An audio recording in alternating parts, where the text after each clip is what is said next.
Hello students, तो आज हम क्या डिस्कस करेंगे? हम वेपर प्रेशर के बारे में डिस्कस करेंगे, ठीक है। वेपर प्रेशर ऑफ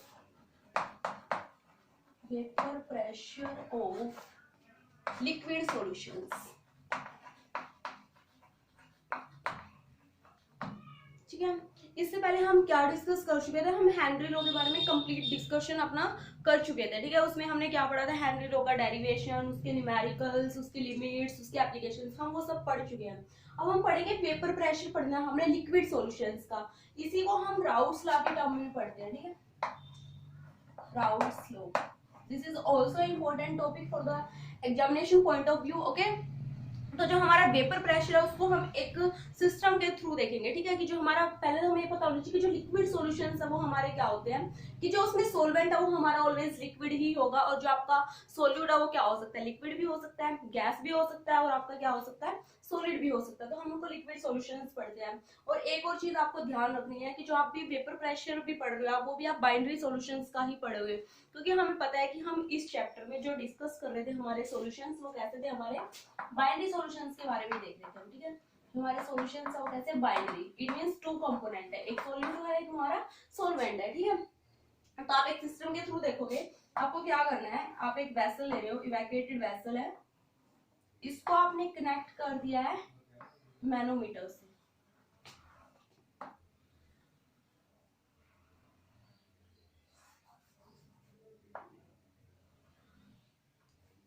मैनोमीटर पता है आपको? ये मैनोमीटर है। क्या होता है मैनोमीटर? वेपर प्रेशर को मेजर करने का इंस्ट्रूमेंट, या प्रेशर को मेजर करने का, ठीक है। हमारे मैनोमीटर है, यहाँ पे कोई लिक्विड लिया है हमने, ये वाला है, ये थर्मोस्टेट के अंदर रखा हुआ है। जो हमारा वेसल है इसको हमने किस में रखा हुआ है? थर्मोस्टेट में। थर्मोस्टेट का मतलब कि यहाँ से कोई हीट बाहर ट्रांसफर नहीं हो रही है, ठीक है। तो ये वेपर, यहाँ पे क्या होता है कि जो आपकी हीट एक कॉन्टिन्यूअस है यहाँ पे, तो यहाँ पे क्या होगा? जो आपका लिक्विड है, ठीक है, जो लिक्विड है, लिक्विड क्या करेगा? वेपर फॉर्म में जाएगा, ठीक है। लिक्विड से यहाँ पे क्या बनेंगे? वेपर्स बनेंगे, ठीक है। जो वेपर है कुछ टाइम बाद क्या होता है कि आपका इक्विलिब्रियम सेट हो जाता है, इक्विलिब्रियम की कंडीशन आ जाती है। इक्विलिब्रियम पे क्या होता है कि जो आपका वेपर्स बन रहे हैं, तो वो हमारा क्या है? इवेपोरेशन, ठीक है। इवेपोरेशन बोलेंगे हम उसको, वेपर्स बनते हैं तो क्या होता है? जो हमारा रेट ऑफ इवेपोरेशन है वो किसके बराबर हो जाता है? Rate of condensation. जो हमारे वेपर्स है वापस किस में कन्वर्ट होने लग जाते हैं? लिक्विड में, ठीक है। तो रेट ऑफ इवेपोरेशन किसके इक्वल हो जाता है? कंडेंसेशन,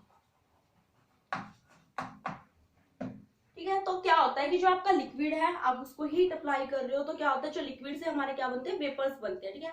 जो वेपर बने हैं तो रेट ऑफ इवेपोरेशन बोल रहे हैं हम उसको, ठीक है। तो कुछ देर बाद क्या होता है कि जो वेपर्स बने थे वो क्या हो जाते हैं? ठंडे होते हैं, ठंडे होने के बाद वापस लिक्विड फॉर्म में आ जाते हैं, तो कंडेंसेशन होता है। तो rate of evaporation is equal to the rate of condensation. तो ये हमारी कंडीशन जब आती है तो क्या होता है उस टाइम पे? जो वेपर्स है वो क्या लगाते हैं? प्रेशर लगाते हैं। वेपर्स प्रेशर को एक्सर्ट करते हैं, ठीक है। तो उसको हम बोल देते हैं वेपर प्रेशर। तो वेपर प्रेशर को आप डिफाइन कैसे कर सकते हो? The pressure exerted by the vapours of a solution और ए लिक्विड, ठीक है। उसको हम क्या बोलते हैं? वेपर प्रेशर बोलते हैं। एट इक्विलिब्रियम कंडीशन, जो वेपर प्रेशर है उसको हम इक्विलिब्रियम कंडीशन पे स्टडी करते हैं। ये चीज आपको ध्यान रखना है, ठीक है। तो यहाँ पे जब हम मेजर, ये मैनोमीटर है, यहाँ पे ये यहाँ तक हमारा प्रेशर, ये हमारा प्रेशर है, ठीक है। तो इस तरीके की कंडीशन आ जाती है। तो ये वेपर प्रेशर है। वेपर प्रेशर का आपने डेफिनेशन पढ़ लिया कि जो हमारा प्रेशर है वो वेपर से एक्सर्ट कर रहे हैं। तो आपको एक चीज और पढ़नी है इसमें कि जो हमारा वेपर प्रेशर है ना, वो किन फैक्टर्स पे डिपेंड करता है, ठीक है।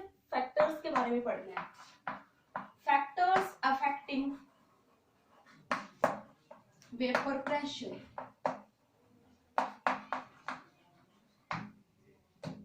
ठीक है। तो सबसे पहला जो फैक्टर है वो होता है हमारा नेचर ऑफ द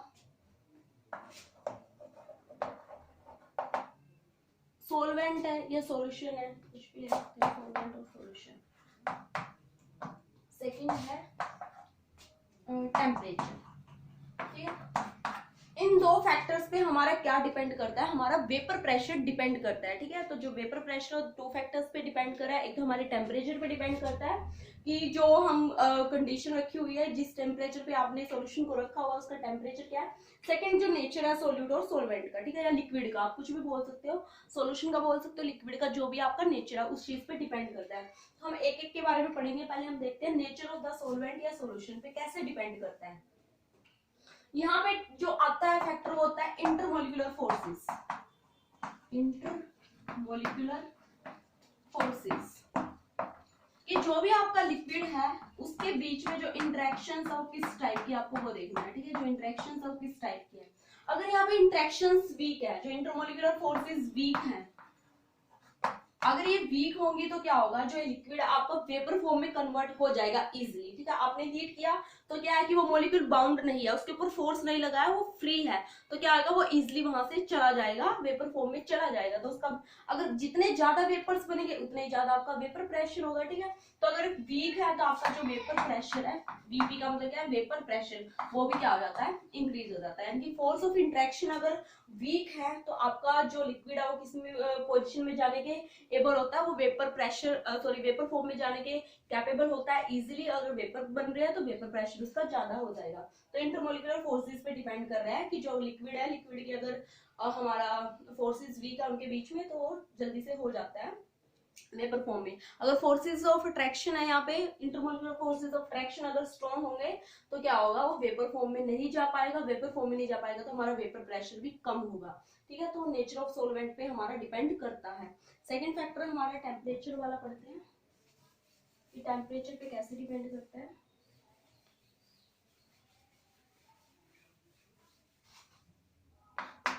टेम्परेचर, इसको आप कैसे देख सकते हो, अगर हमारा मान लो ये लिक्विड है, ठीक है, ये लिक्विड है, आप यहाँ से इसको हीट अप्लाई कर रहे हो, ठीक है, टेम्परेचर आपने बढ़ा दिया। जैसे जैसे आप टेम्परेचर बढ़ाओगे, अगर आपका टेम्परेचर इंक्रीज हो रहा है तो इन मॉलिक्यूल्स के पास काइनेटिक एनर्जी है, ठीक है, मूव करने की जो इनकी एनर्जी है, काइनेटिक एनर्जी हम उसको बोल रहे हैं।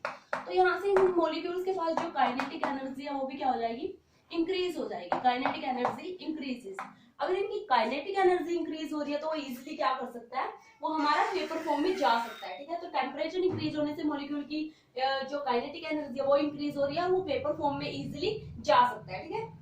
तो ये आपका हो गया कि टेम्परेचर का डिपेंडेंस। अगर टेम्परेचर बढ़ रहा है तो आपका वेपर प्रेशर भी बढ़ रहा है, और इसको आप किस टर्म में पढ़ते हो, एक इक्वेशन है क्लेसियस क्लैपेरॉन इक्वेशन। क्लैपेरॉन इक्वेशन की टर्म में हम टेम्परेचर का इफेक्ट पढ़ते हैं वेपर प्रेशर पे। इक्वेशन होती है हमारी log P2 by P1 enthalpy of vaporisation divided by में 2.303 R T2 minus T1, ठीक है। तो P2 और P1 क्या है, हमारे प्रेशर है, ठीक है। P2 प्रेशर है एट टेम्परेचर T2 पे और P1 प्रेशर हमारा एट टेम्परेचर T1 पे, ठीक है। तो इस इक्वेशन के थ्रू हम टेम्परेचर के इफेक्ट को पढ़ते हैं ऑन द वेपर प्रेशर, ठीक है। तो आज के लिए हमारा इतना ही, आगे हम कल डिस्कस करेंगे। Okay, thank you.